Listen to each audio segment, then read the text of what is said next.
Este programa tem o patrocínio de Nutri.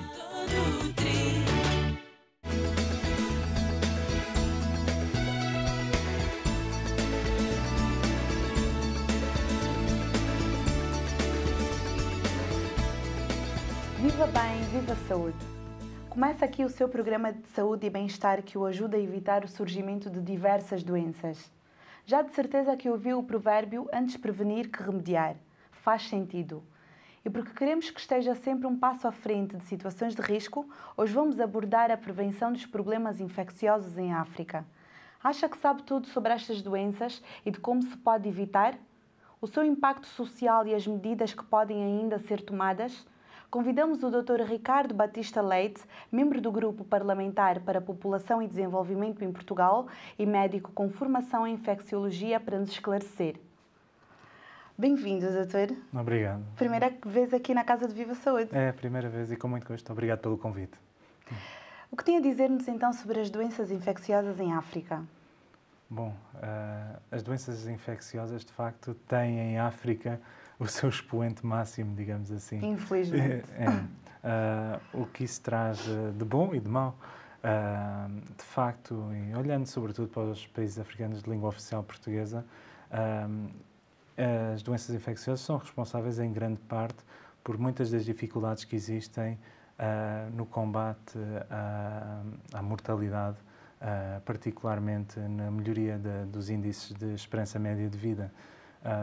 Naturalmente vemos que há países onde, de facto, no campo da prevenção, como dizia na abertura, se tem conseguido fazer um trabalho muito importante e com isso tem-se conseguido melhorar uma série de aspectos associados com a saúde, desde a esperança média de vida, mas também a questão da mortalidade infantil, a questão da mortalidade materna. E noutros países esse trabalho de prevenção não tem sido tão eficaz. E, portanto, eu acho que há bons e maus exemplos e temos que aprender, de facto, com os melhores e trabalharmos todos em conjunto.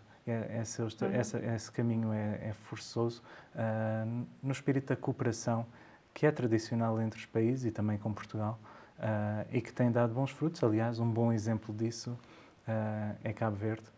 Em fevereiro deste ano, tive a feliz oportunidade de ir com colegas parlamentares no âmbito do Grupo de População e Desenvolvimento do Parlamento Português. Sendo que é deputado, não é? É, exatamente.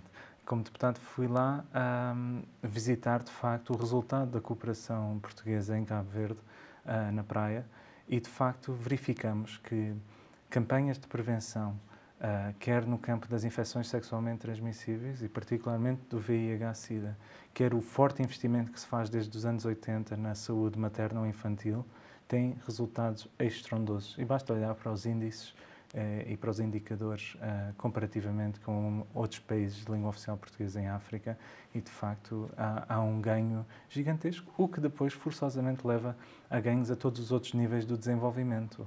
Claro. Porque quando olhamos para os números, de facto, percebemos também que há uma preocupação em combater a iliteracia, que é uma ferramenta fundamental para melhorarmos a saúde das populações. É quase uma doença também. Não tenha dúvidas. E a educação dos povos... Muito prevalente em África. E de facto, quando falamos em prevenção, a ferramenta mais barata, mas mais eficaz é a educação. As pessoas saberem o que fazer perante as dificuldades para se prevenir. Porque, vou-lhe dar um exemplo muito prático. No campo do VIH-Sida, há pessoas que acham que por estarem a fazer medicação para a infecção por VIH que estão protegidas. Há muito trabalho sexual em que as pessoas estão infectadas, pensam que estão a fazer medicação e que não podem ser reinfectadas. É mentira. Se continuarem a ter relações sexuais não protegidas, com preservativo particularmente, correm o risco de serem infectadas por um outro vírus, digamos assim. E, portanto, são pequenos conceitos, mas que são muito importantes para a saúde das populações e isso consegue-se muito com a educação. Por outro lado, em África tem que haver uma cada vez maior preocupação naquilo que eu dizia da saúde materna ou infantil. A verdade é que um povo que sabe tratar bem das suas crianças e das suas mães é um indicador muito forte sobre a forma como trata o resto da população. É o futuro do povo, não é? É o futuro. O futuro do país. E também demonstra a percepção do país perante as populações mais vulneráveis, aqueles que são mais fracos. Se soubermos tratar, de facto, quem está mais vulnerável, tratamos melhor todos. Uma das grandes dificuldades que as Nações Unidas têm tido, de facto, é em cumprir a meta de acabar com as desigualdades de género e o problema relacionado com as mulheres. E nestes países isso sente-se muito. Ainda somos muito discriminadas. Ainda. E esse é um caminho que eu acho que também temos que combater no campo da prevenção na saúde, porque está tudo interligado. Esta visão mais transversal em rede de que a dar educação ao povo, ao combater as desigualdades. Mas existem muitos hábitos, muitos costumes que estão ainda muito enraizados e são muito respeitados, que levam a determinadas práticas não saudáveis ou nada saudáveis, como, por exemplo, a mutilação genital em África, que leva a várias infecções, para além de ser um ato atroz de maldade, uma violência. E aliás, isso tem sido, a questão da mutilação tem sido um alvo de muito trabalho deste grupo que eu lhe falei, porque não há, a nosso ver, nenhuma justificação cultural que possa sobrepor a um direito básico dos seres humanos. E é uma atrocidade o que se faz. E, portanto, é algo que tem que ser combatido pela comunidade internacional e estamos fortemente empenhados em acabar de uma vez por todas com a mutilação genital feminina. Mas há outras áreas em que nós, de facto, temos que trabalhar em conjunto. Há coisas básicas e simples no campo das doenças infecciosas em África, como a questão da água, por exemplo. A necessidade de haver água de qualidade acessível água, não é? E do tratamento da água e das pessoas terem consciência dos riscos que correm ao consumir água que não é de boa qualidade.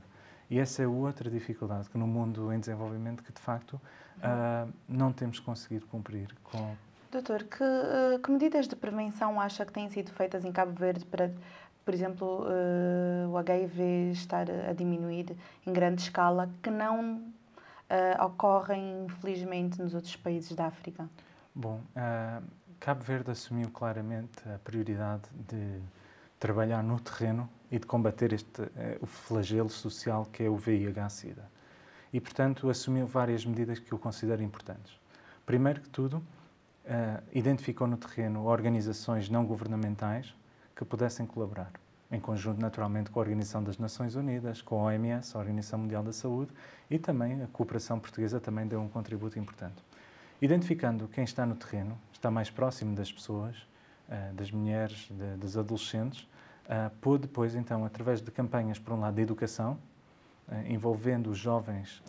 Campanhas estatais também, não é? Sim. Com o apoio do próprio Estado, que é fundamental. É evidente que está subjacente e o patrocínio do Estado é determinante para o sucesso, não é? Mas com o apoio das ONGs e do Estado e também de algumas fundações privadas que entendem o VIH como prioridade, trabalharam em conjunto com as populações, sobretudo mais jovens, educando-as para os riscos do VIH e sobre a forma como se transmite. Depois, no campo da prevenção propriamente dita, trabalharam muito na distribuição do preservativo, tanto masculino como feminino, que aliás aqui em Portugal nós ainda não conseguimos implementar o preservativo feminino com a mesma força que existe lá em Cabo Verde, curiosamente. E em Cabo Verde o preservativo feminino tem muita importância porque é uma forma de capacitar as mulheres para a sua prevenção. Pois. Não dependem do parceiro. Exatamente. E isso é algo que eu considero muito importante. Portanto, a mulher se poder proteger, de facto, porque representa, de facto, parte da população vulnerável. Isso foi importante no combate. Um terceiro vetor importante passou pela medicação, portanto, pelo tratamento e tornar a terapêutica antirretrovírica acessível para quem realmente precisava. Isso foi possível. Hoje em dia há um acesso relativamente universal à terapêutica antirretrovírica e tratar a infecção por VIH tem duas vantagens. Por um lado, melhora a qualidade de vida de quem é tratado e aumenta a sua esperança de vida. Mas, por outro lado, contribui fortemente para diminuir o risco de transmissão, que é uma ideia que às vezes as pessoas não têm. Ou seja, a medicação, no caso do VIH, funciona tanto como tratamento como uma ferramenta de saúde pública, evitando a disseminação do vírus na população. E, portanto, Cabo Verde assumiu isso claramente como prioridade. E isto demonstra também outra coisa, já agora, que eu acho que é importante. E falávamos do papel do Estado. Se o financiamento destes programas de prevenção das doenças infecciosas estão sempre dependentes de privados, acabam por ser os privados a definir o que é prioritário. O que nem sempre é prioritário realmente. Precisamente. E nem sempre corresponde à real necessidade daquele país. E, portanto, o Estado pode ser um contrabalanço a isto. É evidente que o financiamento privado e as fundações, por exemplo, a Fundação Bill e Melinda Gates, têm tido um papel importantíssimo em África. Mas há áreas que não são prioritárias para eles, mas que devem continuar na agenda e os Estados devem colocar na agenda política. Vejamos o exemplo da malária em África. Há países onde a malária, de facto, tem efeitos devastadores para a população. E, na prática, não querendo ser injusto, mas na prática, a principal medida que nós vemos são as redes, a distribuição de redes. É uma medida fundamental, não questiono. Mas temos que ir mais além. Grande parte do investimento que se vê é sempre no campo da investigação. Mas há muito mais que para fazer. Temos que, de facto, controlar o vetor de transmissão. A prática, pôr em prática. Pôr em prática aquilo que está em investigação. E aí o Estado, eu acho que pode ter um papel muito importante. Uma mão forte. E outros parceiros, por exemplo, os operadores turísticos, eu acho que também podem ter um papel importante. Sim, tem todo sentido, até porque só ganham com isso, não é? Precisamente. E, portanto, estou a tentar passar uma ideia de que, de facto, temos de trabalhar todos em rede. Organizações internacionais como a ONU e a OMS, o Estado, parceiros privados, todos em conjunto, é a única forma de sermos bem-sucedidos neste combate. Em relação à cólera e à hepatite A, já falou da malária, o que acha que tem sido feito? Tem melhorado em África? Tem havido um maior nível de incidência das doenças? Infelizmente, os níveis de incidência continuam muito altos nestes países. Porquê? E tem a ver com aquilo que eu falava da questão da água de qualidade.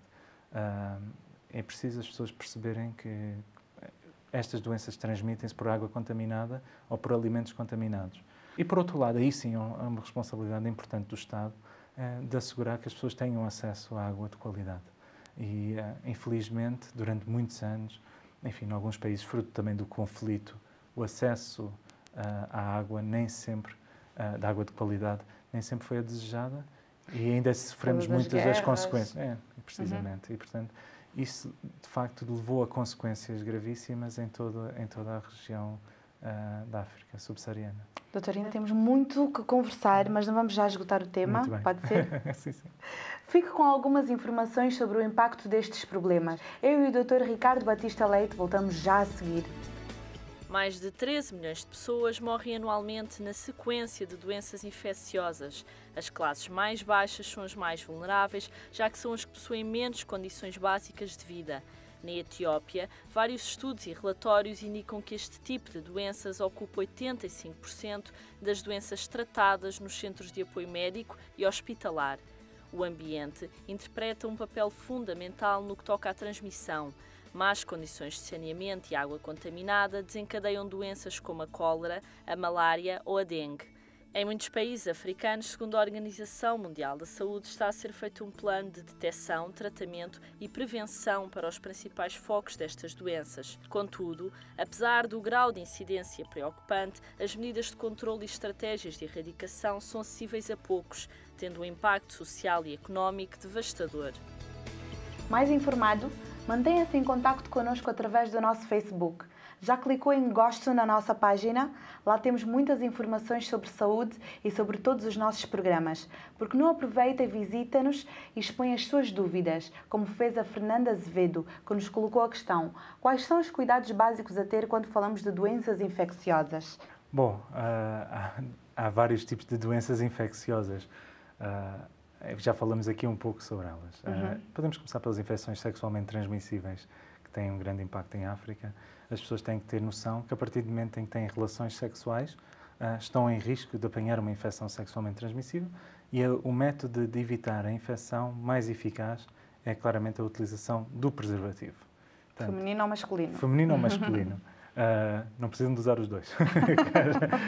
Mas a utilização do preservativo, de facto, é uma ferramenta fundamental. Naturalmente, a questão de ter cuidado também da questão do parceiro.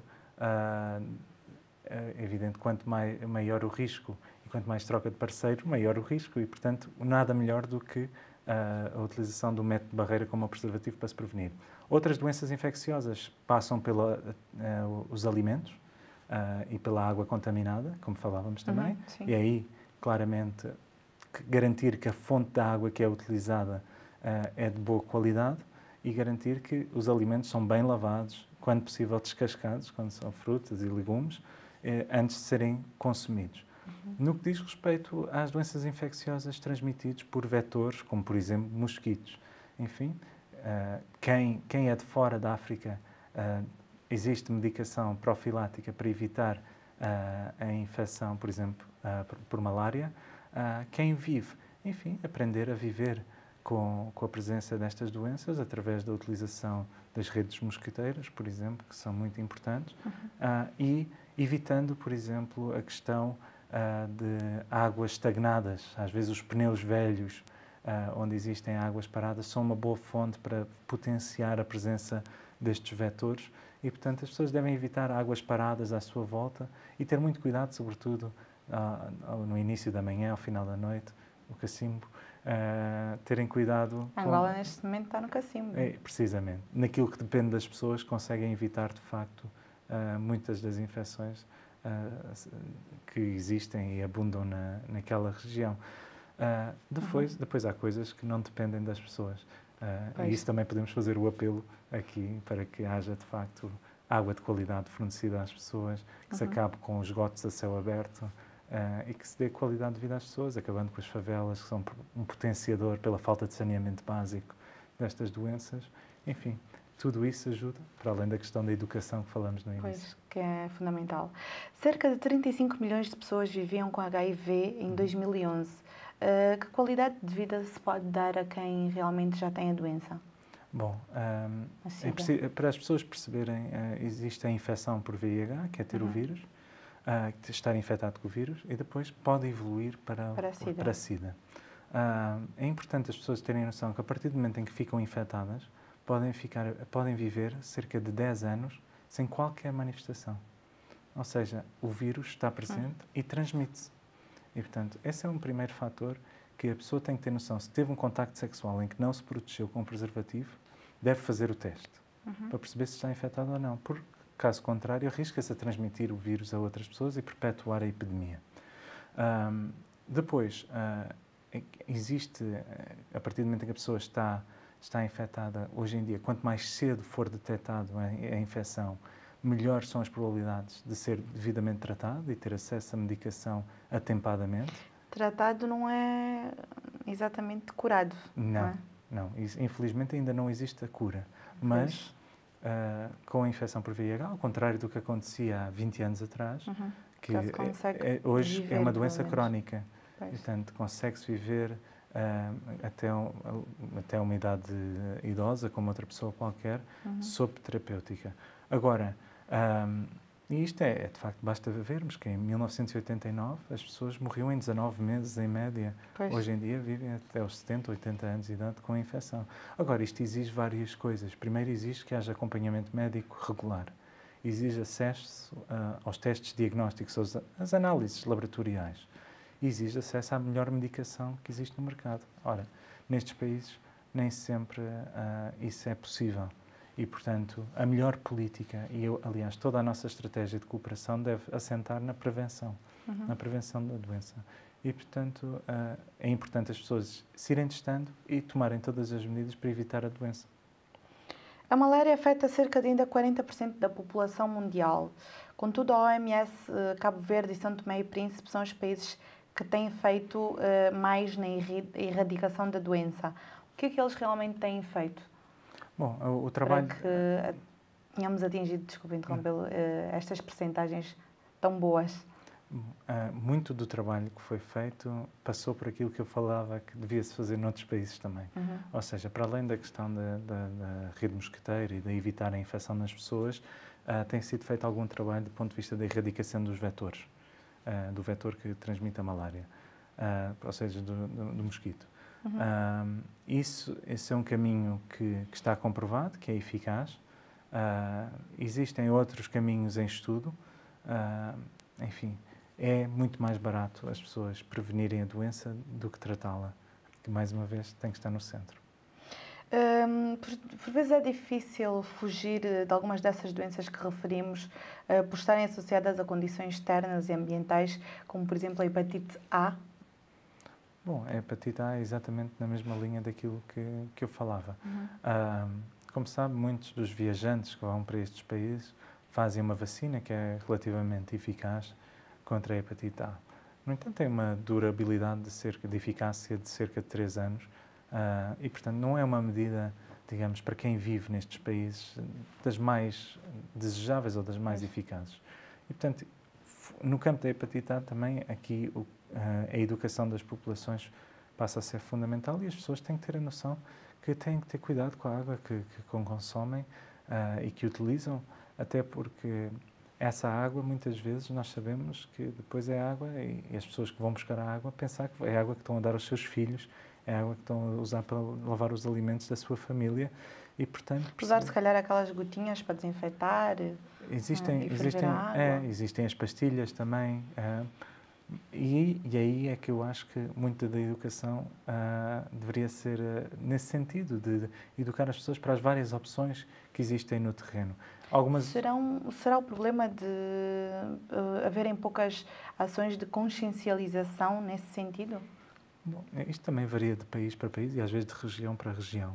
A verdade é que há países onde se conseguiu, muito em colaboração com as organizações internacionais, disponibilizar essas gotas e as pastilhas e ensinar às populações como utilizá-las. Agora, estas políticas só são eficazes, primeiro, se forem fáceis de entender e de aplicar, e, por outro lado, se forem contínuas no tempo. Esse é outro problema que, infelizmente, sentimos em África. Às vezes as coisas funcionam por ondas. Há uma grande onda de determinadas campanhas de sensibilização. Eu posso ensinar uma pessoa como utilizar as pastilhas ou as gotas para desinfetar a sua água e depois, se não tem acesso a essas pastilhas ou a essas gotas, ou se forem difíceis de usar, o impacto é nulo. Portanto, a prevenção exige muita determinação, mas também muito pragmatismo. Não quero terminar sem antes pedir-lhe para deixar uma mensagem aos técnicos de saúde destes países, dos países africanos, no sentido das coisas melhorarem, do quadro melhorar e de termos menos doenças infecciosas em África. O que pode ainda ser feito? Bom, eu não pretendo dar lições a ninguém. Eu acho que o fundamental é trabalharmos em conjunto. E Portugal, há 30 anos atrás, ou 40 anos atrás, tinha indicadores, em alguns aspectos, muito semelhantes a alguns países africanos neste momento, claro. E através da aposta na prevenção, na saúde pública, na saúde materna ou infantil, no saneamento básico, na água de qualidade, conseguiu hoje estar entre os melhores sistemas de saúde do mundo. E isso deve servir de inspiração. Ainda para mais, há muitos africanos de língua oficial, de países de língua oficial portuguesa, que vêm estudar para Portugal, que se inspiram no modelo português, que o façamos em conjunto, que trabalhemos em conjunto para encontrar essas ferramentas, essas soluções, através dessa cooperação, e que estejam sempre virados para a ideia da prevenção, mais do que no tratamento, porque se forem capazes de o fazer, vão ver que os países vão desenvolver muito rapidamente, vão ver que fica muito mais barato e vão poder canalizar verbas para outras áreas necessárias do desenvolvimento. Isto tudo assente naturalmente na questão da educação dos povos, que é a base também do sistema de saúde. Dr. Ricardo Batista Leite, esperamos tê-lo aqui numa próxima oportunidade e agradeço desde já a nossa entrevista. Muito obrigado, terei todo o gosto de voltar. Quer ver este programa com mais tempo? Basta ir ao nosso canal do YouTube, onde também pode encontrar os vídeos de outros temas já abordados, como a diabetes, o cancro, a febre tifoide e tantos outros. E agora, a nota mais importante de hoje. Tome nota. As doenças infecciosas são bastante prevalentes em África. A cólera é uma infecção intestinal transmitida por via da ingestão de água ou alimentos contaminados e está ligada à falta de saneamento. No que respeita à malária, o mosquito que transmite esta doença habita nas águas paradas e no lixo. Daí que seja fundamental a distribuição de mosquiteiros e informar as populações de que devem evitar as zonas de risco. Outra constante em África são as doenças sexualmente transmissíveis. A SIDA é o maior flagelo e, por isso, deve-se apostar na prevenção. O uso correto do preservativo é essencial, assim como os rastreios regulares. É importante dar apoio às iniciativas de combate às doenças infecciosas. Só assim será possível melhorar a qualidade de vida das populações. E chegamos uma vez mais à reta final. Garanto-lhe que o próximo também será sobre um tema do seu interesse. Enquanto isso, por que não passa pelo nosso blog rtp.pt/Viva Saúde. Faça-nos uma visita e veja tudo o que temos para si. Não se esqueça que a saúde é o mais importante. Faça uma alimentação mais natural e faça exercícios físicos.